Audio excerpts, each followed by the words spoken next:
नमस्कार, मैं हूं आलोक मेहता। एडिटर्स आई में आपका स्वागत है। हमारा अनुरोध है कि आप एडिटर्स आई देखें, लाइक करें, सब्सक्राइब करें, मित्रों को, ग्रुप्स को फॉरवर्ड करें और उनसे भी आग्रह करें कि वे भी देखें, सब्सक्राइब करें और उसके बाद अपनी कमेंट्स, अपनी राय भी हमको भेजें। आपकी तरह आप भी कमेंट्स भेजें। राजनीति में जाति, धर्म जो धीरे धीरे लोकतंत्र में 75 साल बाद खत्म होना चाहिए, उससे ज्यादा उग्र बनाने की कोशिश कौन कर रहा है?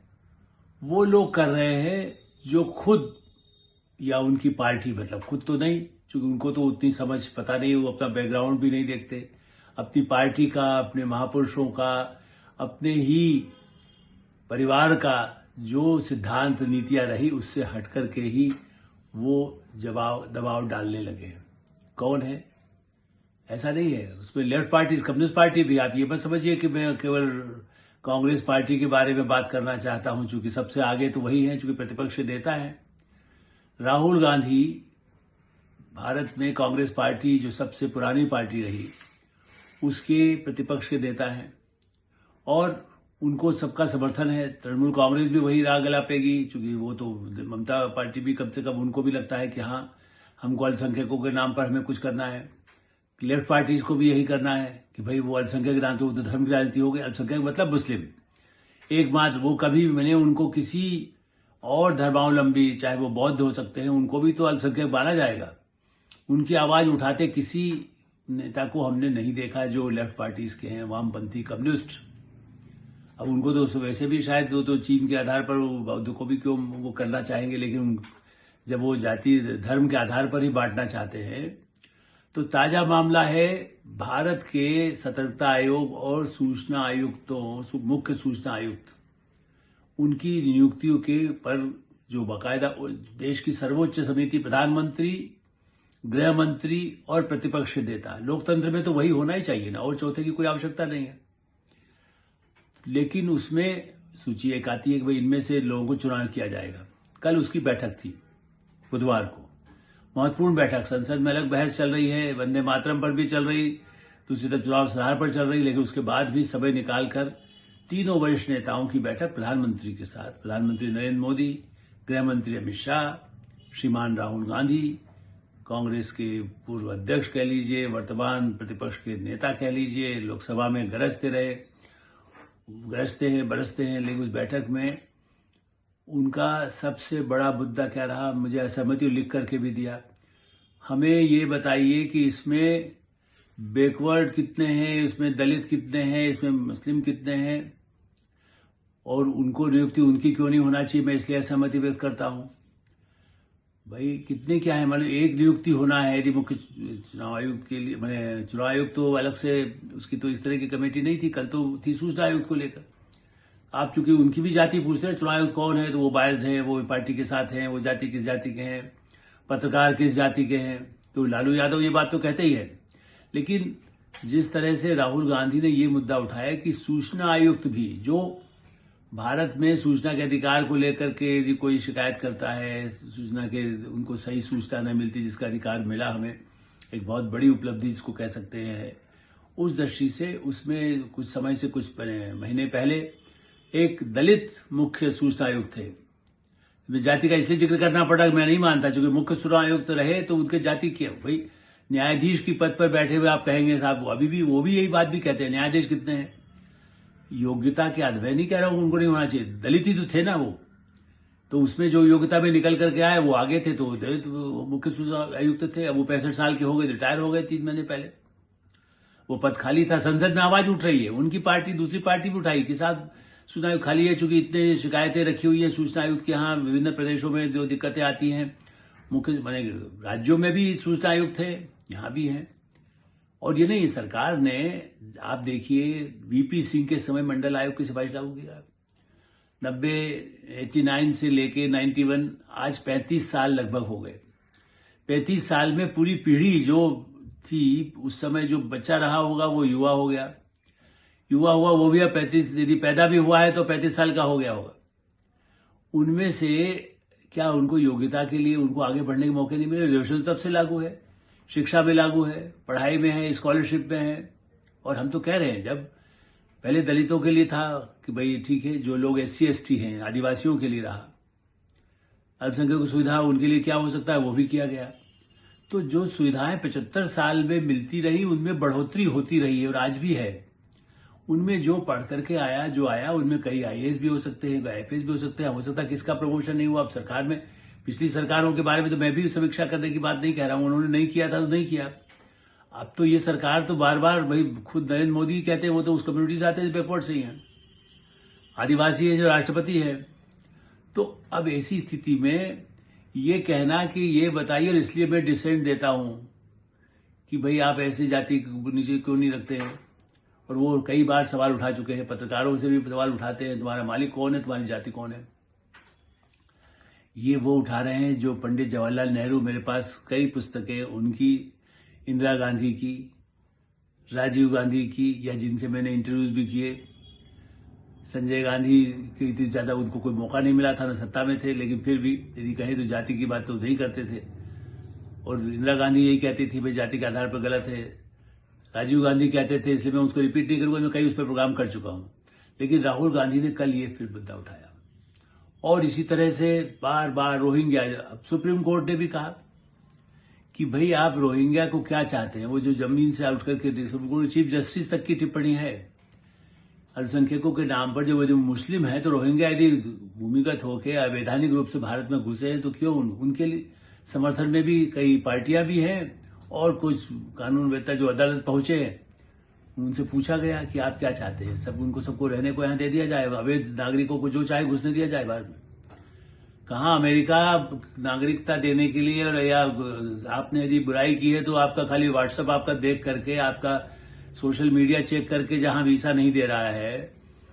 इतनी जो लोकतंत्र की दुहाई देता है अमेरिका और ब्रिटेन, जहां कितने तरह के भेदभाव आज भी हैं, वहां भारत में कह रहे हैं रोहिंग्या आ रहे हैं, भाई मुस्लिम है, आप उनको कह रहे, बांग्लादेश यदि रह रहे हैं अवैध रूप से घुस आए तो क्या हुआ। तो भाई भारत उन भारतीयों के लिए नहीं है, उनकी इसका हक छीन रहे हैं आप। और दलित को आगे बढ़ाए, देश में दलित राष्ट्रपति हो चुके, दलित सबसे प्रधानमंत्री रह चुके जगजीवन राम जी। आप यदि उस हिसाब से देखें तो देश में कौन सा ऐसा पद है जिसमें नहीं रहे हैं। और ये ठीक है, संख्या कितनी है उसमें, वो आप जब जनसंख्या आबादी के लिए यदि कुछ सूची बता लगेंगे तो कहेंगे इसमें ठीक से नहीं हो रहा है, क्या इसमें क्यों नहीं मिल रहा है। तो ये जाति के आधार पर राजा राम मोहन राय, स्वामी दयानंद, महात्मा गांधी, सारे लोग स्वतंत्रता के समय से ये कहते रहे कि जाति भारत के जो कलंक है इसे दूर किया जाना चाहिए।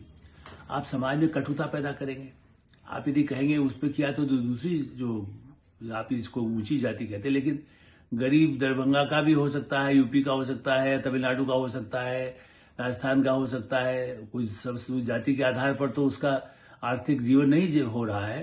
भारत में आज भी बहुत ही कठिन समस्याओं से गुजर रहे गांव लोग हैं, ठीक है, उनको राशन मिल रहा होगा, चूंकि अब वो नरेंद्र मोदी ने वो इंतजाम कर दिया प्रधानमंत्री के रूप में।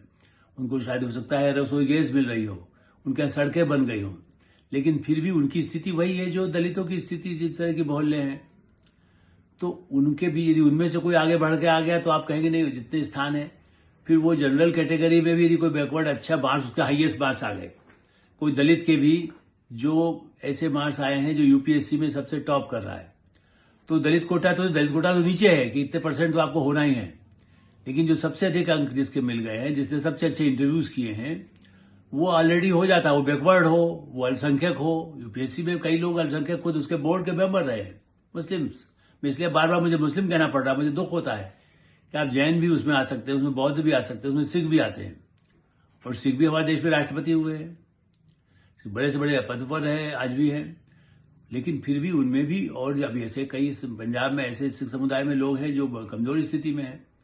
तो ये जो उनको जाति के आधार पर बांटने का जो प्रवृत्ति है, और दूसरा दबाव जजेस के ऊपर, यदि जजेस का फैसला ठीक आ जाए, माने संसद में, माने आप बताइए कि मद्रास हाई कोर्ट के एक जस्टिस स्वामीनाथन के खिलाफ इसलिए उनको कि निकाल दिया जाए, 107 लोगों ने पिटीशन लगा दिया है और कहा है कि इनके ऊपर माने इनको हटाए जाने की कार्रवाई की जाए, क्योंकि वो संसद ही उनको हटा सकती है, संवैधानिक ऐसे प्रावधान है हाईकोर्ट।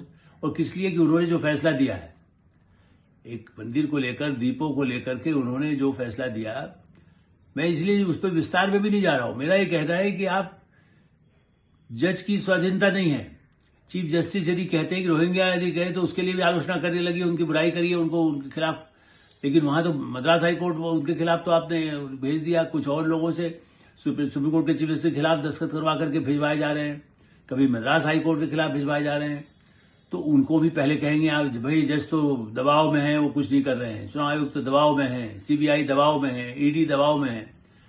प्रतिपक्ष या भारत में जो सो कॉल्ड प्रगतिशील हैं वो माओवादियों के समर्थन में खड़े हैं। वो नक्सलियों पर आपने किया तो उसके खिलाफ प्रदर्शन करने लगे कि नक्सल जो हत्याएं कर रहे थे, जिनपे 100-200 लोगों की हत्या कर चुके, जो सीआरपीएफ के लोगों की हत्याएं कर चुके, जो हिंसा को भड़काते रहे, तो उनके समर्थन में वही पार्टियां, वही राजनीतिक दल, उस तरह के ही संगठन खड़े हो जाते हैं और जो कहते हैं कि सरकार दमन कर रही है। क्या करें, वो सामने गोली बारूद चला रहा है, उसमें खाली सीआरपीएफ का आदमी मारता जाता रहे। क्या करें, सुप्रीम कोर्ट का चीफ जस्टिस जाति का देख करके फैसला करे, वकील कौन सी जाति का खड़ा हुआ है सामने? क्या डॉक्टर इस आधार पर इलाज करे कि जो किस जाति का है, उस डॉक्टर किस जाति का आया कि नहीं आया, उस कोटे में, उस मेडिकल इंस्टीट्यूट में उसको भर्ती ज्यादा पद पर नहीं होना चाहिए। राहुल गांधी की थ्योरी के हिसाब से तो वो है कि भाई जो उस जाति का है, उसका जो भी है, पहले उसको प्रायोरिटी दीजिए आप। उनकी संख्या कितनी है ये बताई जाए। उनको बढ़ाने के लिए कांग्रेस सरकारों ने क्यों नहीं इतना काम किया? आज भी वो जिन राज्यों में सरकार में उनके टॉपर, उनकी शिक्षा ही इतनी अच्छी हो कि वो टॉप पर आएंगे तो वो तो किसी कोटे की भी जरूरत नहीं होगी।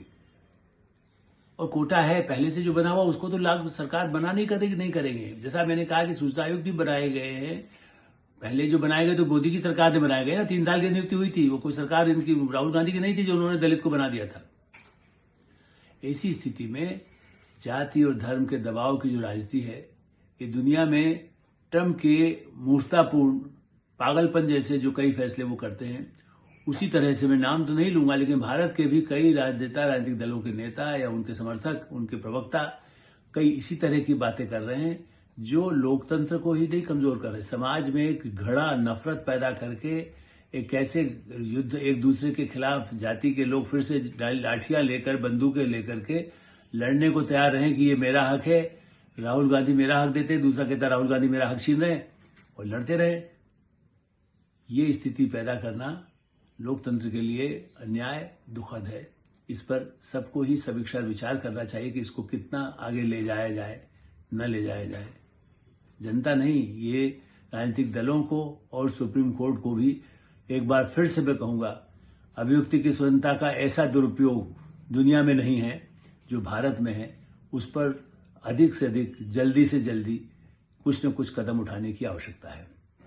एडिटर साहब में ही विराम देते हैं। आप एडिटर साहब देखते रहें, लाइक करें, सब्सक्राइब करें, मित्रों को भी उसको फॉरवर्ड करें, और आपकी कोई राय हो तो हमें अवश्य अवगत कराएं। धन्यवाद, नमस्कार।